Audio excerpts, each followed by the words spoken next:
할렐루야. 네, 우리 신년 예배 드리신 분들은 새해 인사하셨지만 그래도 옆에 분들과 한번 인사하면 좋겠습니다. 새해 복 많이 받으세요. 우리 한 번 더 인사할까요? 갑진년 값지게 살아가세요.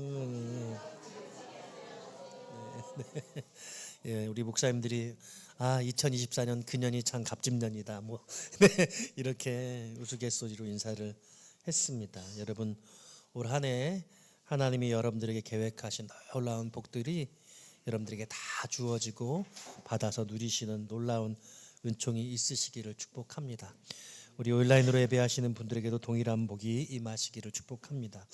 오늘 말씀 제목은 신년 목회 설명회 겸 가능케 하시는 하나님. 따라해 볼까요? 가능케 하시는 하나님. 가능케 하시는 하나님이라는 제목으로 은혜 나누기를 원합니다. 여러분 2023년에는 여러분들에게 어려웠던 일들이 가능케 되어지는 한 해.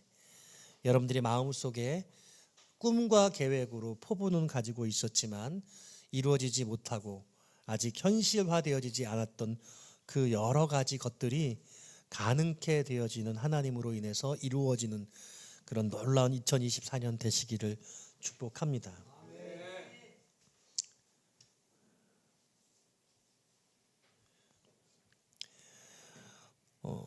여러분들은 언제 열심히 사십니까? 언제 참 열심을 내십니까? 저는 먹을 때 진심인 것 같습니다. 올해는 좀 살을 많이 빼야 될 텐데 항상 먹을 땐 진심이어서 그게 문제입니다. 여러분들은 어떻게 생각하실지 모르겠지만 저는 목회에 열심입니다. 저 스스로 애쓰고 있다. 저는 늘 그런 생각을 합니다. 열심의 공통점이 있다면 저는 그것은 재미라고 말할 수 있을 것 같습니다. 무엇이든지 재미가 있으면 저절로 열심이 생기기 때문이죠. 재미가 있는데 그게 열심이 되지 않으면 그게 오히려 이상한 것입니다. 사람들은 대개 시작하면서는 재미로 시작을 하고 열심을 냅니다. 그런데 그 다음에는 재미를 넘어서서 의미가 붙어야 합니다. 산위의 교회 처음 시작했을 때 이제 17주년이 되는데 17년 전으로 돌아가서 그 처음 시절에 제가 열심히 했던 게 무엇일까 자문을 했더니 너무나 명확하게 다가온 게 있었습니다. 그것은 분명히 전도였죠. 원래 제가 동탄의 교회를 개척하려고 생각했었기 때문에 매일같이 동탄에 가서 전도를 했습니다. 아침에 나가서 전도하고 들어와서 점심 먹고 또 나가서 저녁까지 전도하고 매일의 일과였습니다. 여러분께 묻고 싶습니다. 여러분들은 어떤 일에 진심을 가지고 처음부터 그렇게 열심을 내셔서 살아오셨습니까? 생각해 보시기를 바라요. 축구를 처음으로 시작했다고 한다면 무엇을 열심히 할까 생각해 봤습니다. 드리블을 열심히 하지 않았을까? 저는 축구에 한 번도 열심히 했던 적이 없었던 것 같아요. 제가 만일 축구를 잘하자라고 거기에 의미를 가졌다고 한다면 저는 리프팅, 이렇게 볼 차는 거 떨어지지 않게 열심히 했을 것 같아요. 제가 가끔 축구장에 나가면 해보는데 5개도 안 되더라고요. 고교 시절에는 농구를 잘하려고 정말 열심히 순연습을 했던 기억이 납니다. 또 떨어진 영어 실력, 뒤떨어진 영어 실력 끌어올리기 위해서 매일같이 한 50개씩 다 영어 단어를 외웠던 그런 기억도 생각이 납니다. 여러분들의 열심이 어떤 것인가를 여러분들이 떠올릴 수 있기를 바라는데요. 제가 2024년 올해 처음 열심으로라는 그런 구호를 가지고 여러분께 요청하는 처음 열심은 성경 읽기입니다. 마치 아무것도 모르던 내가 어느 날 처음 예수를 믿게 된 것처럼 그렇게 새로운 마음으로 성경 읽기를 여러분들이 도전하시면 좋겠습니다. 미친 듯이 성경을 알기 원하고 또 그 즐거움에 흠뻑 빠져보시기를 부탁드립니다. 사람은 하루에 얼마나 걸을 수 있을까요? 저마다 각각이죠. 많게 걷는 분은 제가 물어보니까 막 2만 보, 3만 보 걷는 분도 계시더군요. 제 경우에는 1시간을 꾸준히 걸으니까 6,500보 정도 걷더라고요. 그게 한 4km 정도가 되는 건데 2만 보라고 하면 3시간을 걸어야 되고 3만 보는 거의 5시간을 걸어야 합니다. 그러니까 제가 근데 이렇게 휴대폰으로 찍어 보니까 하루에 2, 3천 보 걷는 수준일 때가 너무 많더라고요. 앉아서 대부분 시간을 보내면서 운동이 제대로 안 되는 거죠. 하루 2, 3천 보 걷는 저와 2, 3만 보씩 걷는 그 어떤 분과는 비교할 수 없을 거예요. 저는 아주 형편없는 건강이라고 할 수 있겠습니다. 제가 지금 무슨 말씀을 드리는 거냐면 성경 읽기에 우리가 얼마나 열심이고 성실해야 하는지에 대한 말씀을 드리는 건데요. 비전의 성취는 탁월성에 있다기보다는 오늘 남보다 몇 걸음을 더 걸었는가 하는 성실함과 열심에 달려 있을 수 있습니다. 하루 한 걸음의 차이가 1년이면 365걸음이고 이게 10년이 지속되고 20년이 되면 따라잡을 수 없는 만큼의 차이, 탁월성의 차이를 만들어낸다는 거죠. 그러니까 여러분, 세상에는 성실한데 똑똑하기까지 한 사람이 얼마나 많냐는 거예요. 바꿔서 말하면 나와는 비교 불가로 똑똑한데 그 똑똑한 사람이 가만 보니까 나보다 더 성실하기까지 해요. 여러분 그런 사람 만나보신 적 있으시죠? 저 사람이 나보다 똑똑하니까 내가 더 성실하게 더 열심히 해서 그를 따라잡거나 그를 앞서 나가야 될 텐데 저 사람이 나보다 똑똑한 것뿐만 아니라 나보다 성실하기까지 한 거죠. 치열한 삶의 현장에 가보면 무한 경쟁의 사회에서 살아남기 위해서 안간힘을 쓰면서 한 걸음이라도 더 나아가기 위해 혼신의 힘을 기울이는 사람들이 얼마나 많은지 알 수 있다는 겁니다. 우리는 그들의 성실함에 깊은 경의를 표하게 됩니다. 그런데요, 제가 지금 하나님을 향한 처음 열심을 되찾아야 한다는 그런 주장을 드리는 것인데 우리의 열심이 세상을 향한 열심이어서는 아니 됩니다. 본질을 향한, 진리를 향한 열심이고 주님 안에서 선한 일을 향한 열심이어야 합니다. 여러분 동의하십니까? 여러분 여기에 동의하시기를 바라요. 유감스럽게 노는 것에 열심인 사람들이 있습니다. 안타깝게도 방황하는 데 시간을 허비하는 인생도 적지 않습니다. 성공을 위해서 몸부림치며 그렇게 자기 다를 전부를 쏟는 그 노력을 기울이는 것도 사실상 저는 매우 딱하다고 생각할 때가 많습니다. 그런데 심지어는 지가 뭘 하고 있는지 모르는 인생도 있어요. 제가 여기서 논할 가치조차 없다고 말씀을 드립니다. 바울은 이런 인생들을 향해서 향방 없이 허공에 주먹을 휘두르는 것 같다고 했어요. 목표가 불분명하고 허공에 주먹질을 휘두르는 것 같은 인생으로 살아가는 사람들이 너무 많다는 겁니다. 2024년을 시작하면서 사랑하는 여러분, 어떻게 살아야 가야 할까를 고민하고 있다면 여러분 성경을 읽는 것에 열심을 기울이시기를 요청합니다. 성경을 읽으십시오. 읽고 또 읽고 계속 읽어보시기를 바랍니다. 무엇인가 하고 싶은 게 생길 때까지 계속 읽어보십시오. 말씀은 길이고 진리입니다. 우리의 살 바를 성경은 분명하게 일러주십니다. 우리는 놀라운 비밀의 성경, 비밀의 책을 가지고 있음에도 활용하지 못하는 멍청이가 되지 않기를 바랍니다. 오늘부터 시작합니다.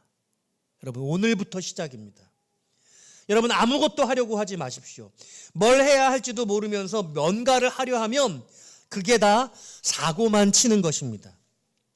하나님과 말씀 안에서 비로소 하고 싶은 것이 생길 때 그때 시작하면 됩니다. 여러분들이 올 한 해 어떤 여러 가지 계획과 포부를 가졌을지라도 말씀으로 그것을 점검하시는 한 해가 되시기를 바랍니다. 저는 그래서 오늘 가능케 하시는 하나님. 우리가 때때로 불가능에 왔었고 도전조차 하지 못하고 마음의 생각으로만 갔던 그 모든 것들, 그 어떤 것들, 여러분들이 좌절하고 있고 낙심해 있고 내 인생에는 불가능할 것이라고 생각하는 그 어떤 일들을 가능케 하시는 하나님에 대해서 저는 오늘 여러분과 말씀을 통해 나누고 싶어요. 오늘부터 창세기 성경 읽기가 시작됩니다. 이제 1월달 한 달은 창세기와 출애굽기를 다 읽어내려고 합니다. 올 한 해 저는 여러분들과 함께 성경 읽기의 정상을 오르려고 합니다. 성경 일독을 전교인이 1독 이상은 꼭 하실 수 있도록 하려고 해요. 오늘 안 붙여드렸는데 다음 주일에는 성경 일독표를 붙여서 여러분들이 매주 오셔서 어디까지 성경을 읽으셨는지 스티커 작업을 하실 거예요. 죄송해요. 한 번도 해보지 않은 일인데 산유교회에서 이거 올해 해보려고 합니다.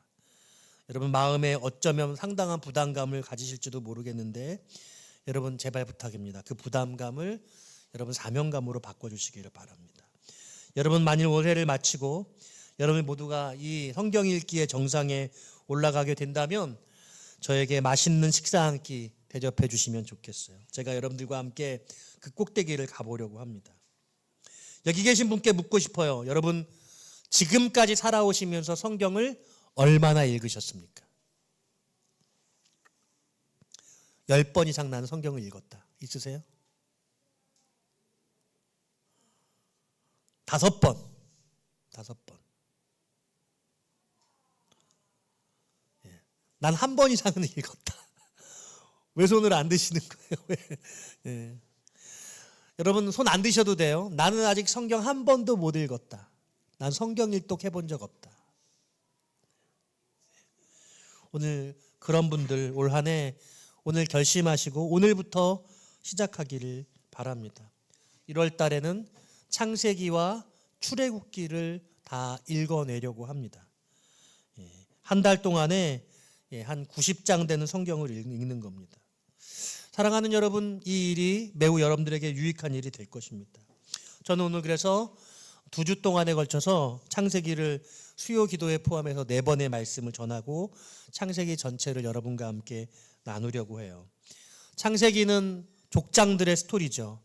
천지 창조에서부터 아담과 하와에서부터 아브라함, 이삭, 야곱, 요셉의 이야기를 담고 있습니다. 저는 오늘 첫 시간에 아브라함의 이야기를 가지고 왔는데 그 중에서도 사라의 이야기라고 할 수 있습니다. 창세기 17장에서 아브라함이 99세가 되었습니다.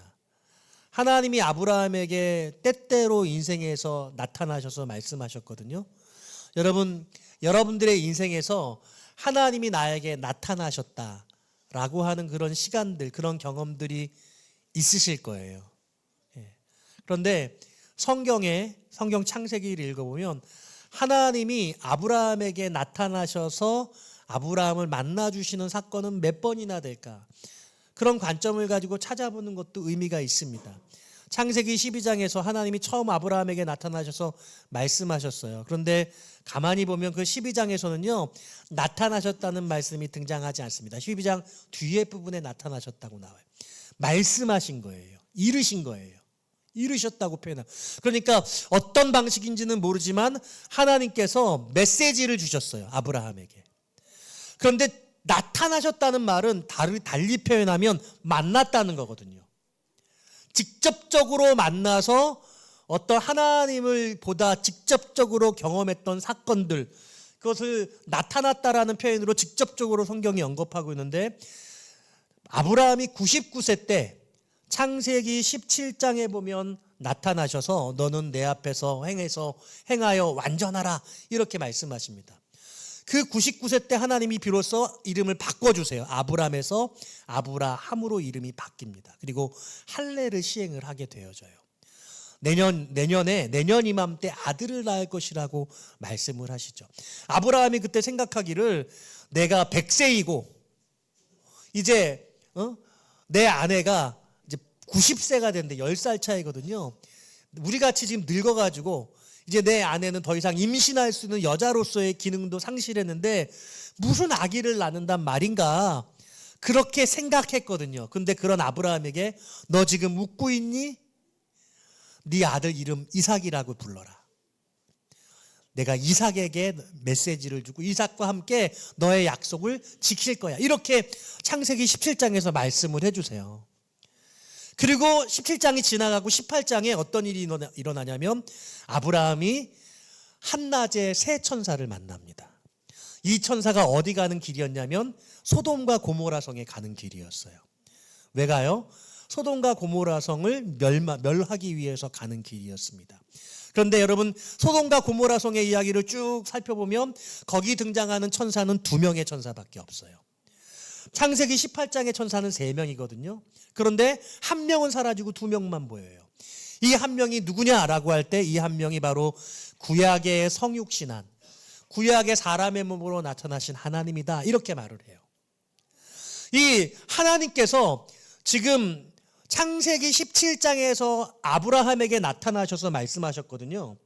근데 다시 창세기 18장에서 성육신하신 하나님으로, 구약의 성육신한 하나님으로 나타나셔서 지금 아브라함에게 메시지를 하고 있는데, 그때 아브라함이 양을 잡아가지고 손대접을 하거든요. 그래서 이 본문을 손대접하고 받은 축복, 이렇게 메시지를 전하기도 해요.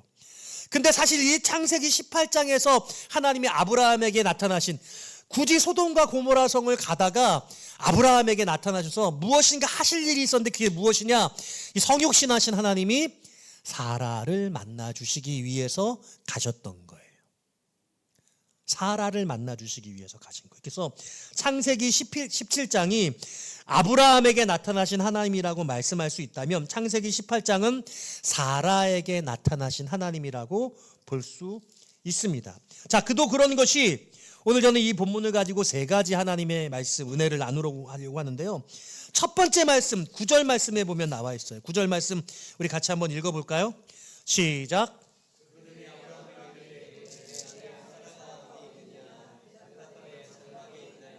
예, 그들이 아브라함에게 이르되 너의 아내 사라가 어디 있냐? 왜 물어봐요? 그냥 용건도 없는데 그냥 안부 궁금한 게 아니라 오늘 보니까 진정한 용건은 사라에게 있었던 거죠. 사라를 만나기 위해서 이 세 사람, 이 세 천사, 구약의 성육신한 하나님이 이 자리에 오신 것입니다. 오늘 이 9절 말씀에서 주시는 하나님의 메시지는 따라할까요? 하나님이 나를 찾으신다. 예, 하나님이 여러분들을 찾으신다는 거예요. 너의 아내 사라가 어디 있느냐? 지금 사라를 찾고 있는 하나님이 저와 여러분도 찾으시는 거예요. 왜 찾으실까요? 잃어버린 비전과 사명을 회복시켜 주시려고 찾으시는 거예요. 하나님이 아브라함에게 처음 나타나신 때는 75세 때였습니다. 그러니까 지금으로 치면 25년 전이에요. 25년 전. 여러분, 25년이 얼마나 긴 시간이에요. 산유회교회가 설립 17주년이 되었잖아요. 17년이 되었는데 빨리 시간이 지나기도 했지만 뭔가 처음에 가졌던 그 마음을 잃어버리기에는 아주 충분한 시간인 것 같아요. 제가 여러분들에게 비전을 충분히 나누지 못했구나, 우리가 비전 공동체가 아니었구나라는 사실을 작년에 성경 퀴즈 대회하면서 제가 깊이 느꼈다고 말씀을 드렸는데, 우리 교인들이 우리 교회의 존재의 목적이 무엇인지 잘 모르고 있네, 제가 그런 생각을 했어요. 그래서 올해 다시 비전 세우기를 하는 거예요. 처음부터 다시 출발하는 거예요. 처음 열심을 다시 회복하자는 거예요. 그래서 말씀부터 다시 시작하자고 하는 것인데, 오늘 이 창세기 18장 9절에서 뭐라고 이야기를 하냐면, 사라 어디 갔니? 사라가 90세가 됐습니다. 처음 하나님의 말씀이 주어져서 25년이 지났는데 여러분, 지금 노인이 됐어요. 하나님이 아브라함에게 뭐라고 말씀하셨어요? 너는 너의 본토 친척집을 떠나서 내가 너에게 지시할 땅, 가르쳐줄 땅으로 가라. 그래서 그 약속의 말씀을 따라가지고 가나안 땅에 왔단 말이죠. 내가 너로 큰 민족을 이루게 하겠다, 하늘의 별처럼 그렇게 많게 하시겠다고 약속을 하셨는데 25년이 지나는데 하늘의 별은 무슨, 지금 아들 하나도 없단 말이에요. 사라를 통해서는 아들을 낳은 적이 없어요. 근데 거기에 여자로서의 기능이 이제 다 중단되어지고 할아버지 할머니가 됐습니다. 무슨 아들을 낳는단 말이에요. 이미 포기한 상태예요. 이미 꿈을 상실하고 잊고 있었어요. 그러니까 아브라함도 에이 무슨 아들을 낳아. 내 아내는 이미 여성의 기능을 상실했는데. 그렇게 생각했다니까요. 그래서 아브라함이 웃었단 말이죠. 그런데 사라가 어디 있느냐? 지금 하나님이 사라를 찾고 계세요. 왜 찾으신다고요? 아브라함의 잃어버린 비전, 사라의 잃어버린 사명을 다시 회복시켜 주시려고 찾고 계시는 겁니다. 사랑하는 여러분, 하나님이 여러분들에게 주신 비전과 사명을 여러분 지금도 여전히 간직하고 계십니까? 여러분 하나님이 허락하신 꿈이 있으세요? 여러분 제가 어렸을 적에 수련회 가면 수련회 강사 전도사님 목사님 오셔서 막 비전을 가지고 정말 많이 말씀을 해주셨던 것 같아요. 저도 전도사 시절에 우리 청소년 지도하면서 청년 지도하면서 비전 가지라고 많이 했는데 어른이 돼서 목회를 하다 보니까 비전을 가지란 설교를 많이 하지 않았더라고요. 여러분 인생의 비전이 뭐예요? 나는 어떤 대학을 갈 것인가? 어떤 직업을 가질까? 여러분 그게 진로겠죠. 진로. 근데 진로 말고 인생의 꿈과 비전. 하나님이 여러분들에게 그런 걸 주셨을 거 아니에요. 여러분 그게 뭐냐고요? 내가 10대고 20대면 아직 꿈과 비전을 찾지 못해서 그 꿈을 고민하면서 찾으면서 애쓰고 있을 수 있어요. 근데 30살이 30대가 되고 40대가 되고 50대가 되는데도 아직도 하나님이 주신 꿈과 비전이 무엇인지를 모를 수 있어요. 제가 여러분께 묻는 거예요. 그거 있으세요? 아브라함과 사라는 있었어요. 아브라함과 사라는 분명히 하나님이 약속한 땅으로 가라고 말씀하셨고 너를 통해 큰 민족을 이루겠다고 하셨잖아요. 여러분 성경을 읽으셔서 아시겠지만 이 아브라함이 민족을 이루겠다는 이 민족은 아브라함에게서 이삭으로, 이삭에게서 야곱으로, 야곱에게서 요셉으로 야곱이 12아들을 낳고 이 12아들이 가나안 땅으로 가서 거기서 수많은 시간이 지나요. 430년이라는 시간이 흘러서 거기서 민족이 이루어진단 말이죠. 그러니까 하나님이 아브라함에게 하셨던 약속은 원대한 약속이었고 이 약속은 당장 이루어질 것이 아니라 수십 년, 수백 년이 지나야 성취될 일이었단 말이죠. 하나님이 여러분들 통해서 이루시기로 원하시는 분명한 꿈과 비전이 있을 겁니다. 그것이 10년이 걸릴지 50년이 걸릴지 여러분 전평생을 다 두고 이럴 일일지 아니면 여러분들의 아들 대에서 자녀들 대에서 일어날 일일지 우리는 사실 잘 알지 못해요. 하지만 분명한 사실은 그것을 우리가 소유하고 있어야 한다는 거예요. 사라는 아브라함은 25년이 지났는데 나에게는 자식이 없을 거야. 사라의 몸을 통해서는 아들이 주어지지 않을 거야. 그들은 포기하고 있었던 것입니다. 바로 그 자리에 우리 주님 오셔서 찾으시고 계시는 거예요. 사라 어디 갔니? 여러분 오늘 이 말씀 속에서 하나님이 여러분들의 이름을 부르시고 여러분들을 찾으시는 그 음성을 여러분의 것으로 여러분의 음성으로 들으실 수 있으시기를 주님의 이름으로 부탁드립니다. 사명이 없는 사람은요 주님 앞에 쓰임받지 않고 있는 상태에 놓여져 있는 거예요. 사명이 분명하고 내가 그 사명을 위해서 무엇을 하고 있는가를 인식할 때 쓰임받고 있는 거죠. 여기는 모든 여러분들이 그 사명을 찾고 발견하고 그 사명을 이루어 가시는 여러분 되시기를 주의 이름으로 축원합니다. 오늘 이 사례를 찾으니까 사례가 지금 어디에 있었습니까? 여기 10절에 보니까요. 사라에게 말씀하십니다. 그가 이르시되 내년 이맘때 내가 반드시 너에게로 돌아오리니 내 아내 사라에게 아들이 있으리라.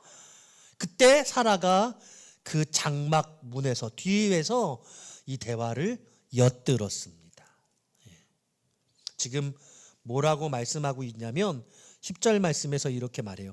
내년 이맘때 내가 반드시 너에게로 돌아오리라.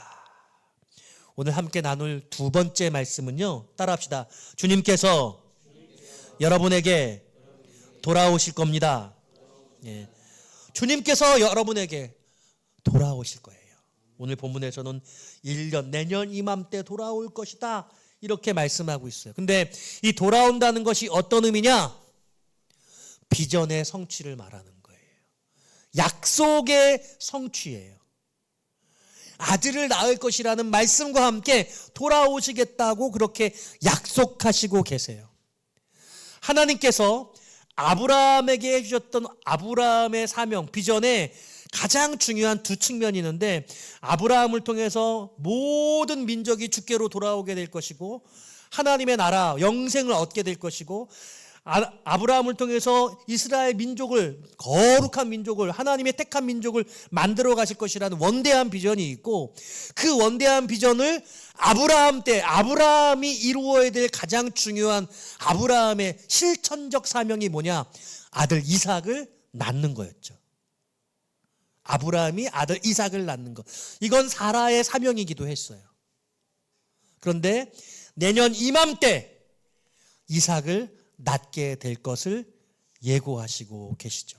다시 말하면 하나님께서 아브라함과 사라에게 너의 비전이 성취될 거야, 내가 너에게 보여준 너의 꿈이 이루어질 거야 라고 말씀하시고 계시는 거예요. 사랑하는 여러분, 여러분들의 비전이 성취되어 주시기를 주님의 이름으로 축원드립니다. 내가 다시 돌아올 것이야 라고 하는 이 말씀은 비전의 성취를 의미하고 있는 것입니다. 여기요, 되게 재밌어요. 여러분, 이 이야기 듣자요. 여러분 지금 사라가 어떤 생각을 해요? 11절에 나레이션이 있어요. 이 해설자 시점으로 성경이 말해요. 아브라함과 사라는 나이가 많아 늙었고 사라에게는 여성의 생리가 끊어졌는지라. 객관적으로 해설하고 있거든요. 그 말을 주관적으로 아브라함과 사라의 입장에서 생각하면, 아니 이게 무슨 뚱딴지 같은 소리야, 나는 이미 포기한 지 오래됐는데 아들을 낳는다니, 참 웃기네, 말도 안 되는 얘기인데, 여러분 아브라함은 이미 앞에서 한번 들었어요, 17장에서. 근데 창세기 18장에서 다시 한번 이 메시지를, 사라를 향하여서 하시는 메시지를 다시 한번 듣고 있는 거예요. 아브라함은 두 번째 연속 확인하고 있고, 사라는 지금 방문 밖에서 지금 이 이야기를 듣고 있는 거예요. 그러면서 사라가 이렇게 보여주고 있어요. 12절 말씀 같이 읽어볼까요? 12절입니다. 시작. 사라가 속으로 웃고 이르되 내가 노쇠하였고 내 주인도 늙었으니 내게 무슨 즐거움이 있으리요. 야, 진짜 엉뚱한 소리 하네. 여러분, 우리가 지금 성경으로 이야기하면서 이 세 천사가 하나님의 보냄을 받은 천사고, 이 세 천사 중에 한 사람은 구약의 하나님, 성육신한 하나님, 잠깐 인간의 몸을 입고 하나님이 오셔서 아브라함과 사라를 만나주시고 계신 하나님이라고 이렇게 놀라운 말씀을 하고 있지만, 지금 아브라함과 사라는 지금 이분이 누구인지 잘 모르는 것 같아요. 그냥 손님이에요. 그리고 손님이 이야기를 하고 있는데 할아버지 할머니한테 아들을 낳을 거라고 이야기하니까 웃으면서, 아니 우리 같은 사람한테 무슨 기쁨이 있다고. 야, 저희 집사람이 저한테 그런 얘기를 가끔 해요. 하늘을 봐야 별을 따지, 뭐 이런 이야기를 해요. 제가 둘째 얘기 막 이렇게 하잖아요. 그러면 막 농담처럼 그런 이야기를 하거든요. 50대만 돼도 할아버지 같은데 지금 100세란 말이죠. 90세란 말이죠. 말도 안 되는 일이라고 그렇게 생각한 겁니다. 사랑하는 여러분, 말도 안 되는 일을 하나님은 하실 수 있는 줄 믿으시기를 바랍니다. 여러분, 하나님과 어디서 만나야 됩니까? 하나님은 여러분들이 포기한 그 자리에서 여러분들을 찾으시는 겁니다. 하나님은 실패한 그 자리에서 여러분들의 이름을 부르시는 겁니다. 여러분들의 이름을 부르면서 너 어디에 있니? 뭐 하고 있니? 왜 그러고 있는 거니? 그렇게 말씀하시는 거예요. 그러면서 오늘 사라에게 말씀하셨던, 아브라함에게 말씀하셨던 그 말씀처럼 내년 이맘때 내가 돌아올 거야, 네가 상실했던 그 꿈과 비전을 내가 이루도록 할 거야, 그렇게 말씀하시고 계세요. 저는 오늘 여러분들이 예배를 드리면서 여러분 안에 감추어졌던 꿈을 다시 되찾아내시는 여러분들이 되셨으면 좋겠습니다. 나이는 상관없어요. 여러분 그걸 바라보지 마시길 바랍니다. 제가 올 한 해 성경 말씀을 열심히 읽자고 하는데 가장 본질을 붙들자고 하는 거예요. 뭐 그걸 위해서 뭘 해야 될까를 먼저 생각하지 마시고 하나님의 말씀 안에 깊이 들어가게 되면 말씀이 말씀하실 거예요. 뭘 해야 할지, 어떻게 해야 될지 하나님이 이끄실 겁니다. 오늘 본문 여러분 보세요. 뭐 아브람과 저기 지금 사라가 무슨 병원에 갔습니까? 예, 무슨 난자 정자 뭐 그런 거 했습니까? 검사 받은 거 아니에요. 뭐 시험관 그런 거 한 거 아닙니다. 그냥 아무것도 하지 않고 그냥 손님 대접했어요. 찾아오셨어요. 찾아오신 그 하나님이 말씀해 주시는 거거든요. 오늘 이 말씀은 여러분들에게 찾아가시고 있는 겁니다. 오늘 이 예배 가운데 하나님의 말씀을 통해 여러분들 안에 있는 그 꿈과 비전을 하나님께서 회복시켜 주시고 깨우쳐 주시고 새롭게 하나님의 역사 이루실 것을 준비하시고 계시는 것이라고 여러분 믿으시기를 바라요. 나이가 들수록 좌절하고 포기하고 낙심하고 현실적이 되는 거예요. 그런데 오늘 성경은 현실적으로 생각하지 말라고 말씀하시고 계시는 겁니다. 인생이 언제 살맛 나는 거예요? 하나님께서 돌아오실 때 살맛 나는 겁니다. 하나님이 돌아오실 때는 빈손으로 돌아오시지 않고 우리의 꿈을 성취하기 위해서 돌아오신다고 말씀하시고 계시는 것이죠. 그러면서 이렇게 말하는 거예요. 13절 여호와께서 아브라함에게 이르시되 사라가 왜 웃으며 이르기를 내가 늙었거늘 어떻게 아들을 낳으리요 하느냐 이렇게 말하고 있어요. 하나님이 지금 물어봐 너 지금 웃었니? 저 안 웃었는데요. 저 안 웃었는데 너 지금 웃었어? 예. 왜 웃어요? 말도 안 된다고 생각하는 거예요. 실수하는 거예요. 실수하는 거. 예. 제가 우리 학부모 교육을 연말에 했는데 연말에 하면서 우리 교우들 자녀들이 하나인 분도 있고 둘도 있는 분도 그런데 다 셋씩 채우라고 그랬어요. 그러니까 한결같이 다 웃어요. 자녀를 생산하는 건 너무너무 어려운 일이야. 제가 입양이라도 해야 된다고 의무고 사명이라고 반드시 이루라고 제가 그랬거든요. 예. 여러분 웃으면서 그냥 넘기면 아무것도 아닌데요. 이걸 하나님의 약속의 말씀으로 받고 실천하면 여러분 하나님이 그걸 통해서 일하시고 복 주실 것이라고 저는 믿습니다. 제가요 그 교육을 하고 곰곰이 묵상을 하는데 요즘에 한국 사회가 출산을 위해서 막 제도적인 엄청난 변화가 일어나잖아요. 제가 어떤 걸 느끼냐면 제가 고등학교 다닐 때 공무원은 대학교 입학하지 못하면 공무원 됐어요. 구급 공무원. 그냥 시험 보면 갈 수 있었어요. 여러분 요즘엔 지금은 좀 인기가 떨어졌는데 한때는 공무원 가는 게 서울대학교 가는 것보다 더 힘든 시간들이 있었잖아요. 교사 되는 거 하늘의 별 따기. 하도 교사들을 안 되니까 남자는 교사 되면 군 면제시켜줬어요. 그런 시간이 제가 고등학교 다닐 때 아무도 교사 안 하려고 그랬어요. 그 좋은 교사를 그때는 그렇게 생각했어요. 여러분 불과 30년이 흐르니까 완전히 세상이 달라지잖아요.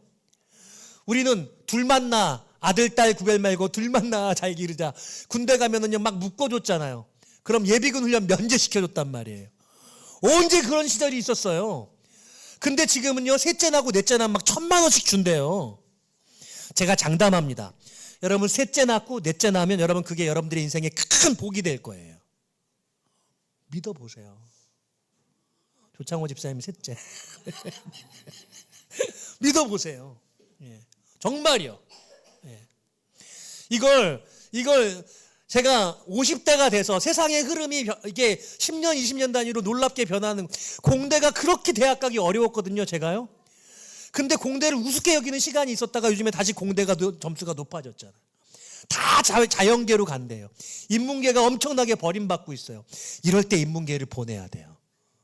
그러면 또 한 20년 지나면 인문계가 세계를 지배하는 그런 시대가 또 올 거예요. 여러분 세상의 흐름을 타지 마세요. 하고 싶은 걸 하세요. 하나님의 약속의 말씀을 지키면 그게 복이 되는 줄 믿으시기를 바랍니다. 이게 놀라운 일입니다. 하나님이 돌아오실 때 인생의 살맛이 나고 우리의 삶 가운데 뜻과 비전이 회복되고 그것이 성취될 때 그것이 참된 행복과 기쁨이 되어지는 것이에요. 너 웃었니? 너 말도 안 되는 일 같지? 너 근데 내가 내년 이맘때 돌아올 거야. 이루어질 거야. 실제가 될 거야. 이렇게 말씀하시면서 오늘 그 유명한 말씀을 하시는 거죠. 14절 말씀 같이 한번 읽어보기 원합니다. 14절입니다. 시작. 여호와께 능하지 못한 일이 있겠느냐? 기한이 이를 때 내가 내게로 돌아오리니 사라에게 아들이 있으리라. 여호와께 능하지 못한 일이 있겠느냐? 하나님께는 불가능한 일이 없다. 이렇게 말씀하죠. 내가 그 일을 가능하게 할 것이야. 너 지금 임신하지 못한다고, 너 여자 기능 상실했다고, 너 안 된다고 지금 생각하는 거니 나는 그 일을 할 수 있어. 이렇게 말씀하시는 겁니다. 저는 오늘 여러분들의 사업이, 여러분들의 취업이, 여러분들의 진학이, 여러분들의 인생의 마음에 소원하는 바가 하나님 안에서 이루어질 수 있는 것이라고 여러분 기대하시는 그런 은혜가 있으시기를 기대해요. 중요한 문제는 그게 하나님의 약속이냐는 거예요. 그게 하나님의 약속이냐. 아브라함은 75세 때 그 약속을 받았거든요. 그리고 그 약속이 이루어질 것이라고 믿고 가나안 땅까지 따라 순종함으로 온 것이거든요.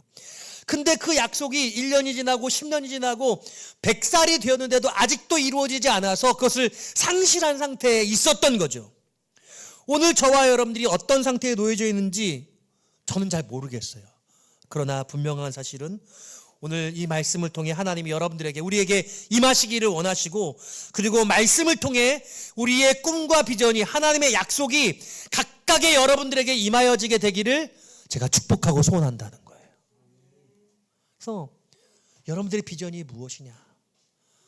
상실한 비전, 잊어버린 비전, 또는 아직 발견하지 못한 비전을 발견하는 한 해가 되는 게 중요해요. 잊은 것과 잃은 것은 차이가 있죠. 잊은 것은 다시 상기하면 됩니다. 잃어버린 것은 찾아 나서야 되죠. 아직 깨닫지 못한 것은 여러분 깨달아야 합니다. 성경에 금은 보화가 있는 겁니다. 여러분 인생에 하나님의 뜻과 비전이 있어요. 수많은 약속의 말씀이 있는데 그 약속의 말씀이 여러분들의 인생 속에서 뭐라고 여러분들에게 하나님이 말씀하시는지 그 말씀을 알아야 되는 거예요. 김성택 목사는 산유의 교회가 저의 비전이고 꿈이에요. 다른 말씀을 하신 적이 없어요. 여러분들을 데리고 평생 씨름하는 게 제 일입니다. 늙어 꼬부랑 할아버지가 될 때까지 저는 그럴 거예요. 여러분들의 비전은 뭐냐는 거예요. 여러분들이 찾으셔서 그 일을 붙드시기를 바라요. 지금 하고 있는 일이 하나님의 비전이 맞나요? 지금 여러분들이 바라보고 꿈꾸는 그 일이 하나님이 원하시는 그 사명이 맞나요? 그게 상관이 없는 일이라고 한다면 어쩌면 오늘 우린 달라질 필요가 있어요. 그래서 뭘 하지 말라고, 아무것도 하려고 하지 마시라고, 그냥 하던 대로 하시고요. 오직 오늘 올해는 우리가 하나님의 말씀으로 돌아가서 말씀에 깊이 들어가는 거예요. 말씀의 은혜의 깊은 경륜을 경험하다 보면 여러분 하나님의 뜻과 비전이 여러분들에게 임하게 될 거예요. 여러분들의 인생의 어느 시점에서 하나님 주셨던 그 은혜와 약속들이 떠오르게 될 거예요. 사라에게 하나님이 찾아가신 것처럼, 말씀하신 것처럼 여러분들에게 찾아가시고 말씀하시는 역사가 나타날 거예요. 여러분 믿으십니까? 기대하시기를 바라요.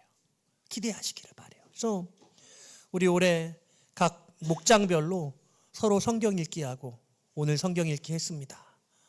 서로 함께 격려하고, 주일날은 점심 식사 그룹을 석 달 단위로 바꿀 거예요. 그 점심 식사하는 그룹은 바깥이 먹고 오늘 말씀 이렇게 나눈 것, 이 말씀 가지고 함께 말씀 나누는 시간 가질 거예요. 한 주간 성경 쭉 읽고 그 성경 읽은 그 본문 안에서 하나님의 말씀을 목사님이 준비한 말씀 듣고 여러분들이 고민한 말씀 같이 함께 나누면서 우리 하나님의 말씀이 풍성해지고 우리의 심령에, 우리의 삶에 풍성히 충만하게 채워지면 여러분 한 해 동안에 놀라운 변화가 있을 거예요. 여러분의 삶에 완전히 달라진 모습이 나타날 수 있다고 저는 그렇게 믿어요. 여러분, 저는 이걸 정말 마음속에 풍성하게 채워가지고 왔는데 여러분들은 이게 느껴지세요? 느껴질 수 있기를 바라요. 그래서 오늘 결론을 지면요, 사라는 웃었어요. 사라는 하나님의 말씀을 듣고 웃었어요. 여러분들의 표정은 지금 어떠세요? 웃고 있습니까? 울고 있으세요? 어떤 마음이세요? 웃음도 울음도 짓지 못하고 있는 상태이세요? 말씀을 들으면서 답답하고 착잡하고 말씀과 전혀 상관없는 것처럼 그렇게 혹시 여겨지지는 않나 제가 사뭇 걱정합니다. 오늘 이 이야기를 들으면서 여러분 안에 있었던 하나님의 비전이 떠오르고 생각나고 회복되어지고, 그리고 나를 향한 하나님의 뜻이 무엇인가 본질적으로 그것들을 몸부림치며 찾지 않았던 분들은 그것이 큰 빅 퀘스천이 돼서 그걸 내가 이 성경에서 반드시 발견해내야 되겠다는 그런 숨겨진 보화를 찾기 위한 갈망하는 마음이 여러분들에게 임하여지게 되시기를 바라요. 오늘 사라에게 찾아가신 하나님이 여러분들에게 찾아가시는 한 해, 그리고 내년 이맘때 내가 너에게 이삭을 주겠다고 약속하신 것처럼 내년 이맘때 올해가 끝날 때 내가 놀라운 약속과 선물을 줄 거야라는 그 응답의 역사를 이 성경의 보물을 통해서 여러분 깨닫게 되시는 저와 여러분 되시기를 주님의 이름으로 축원드립니다.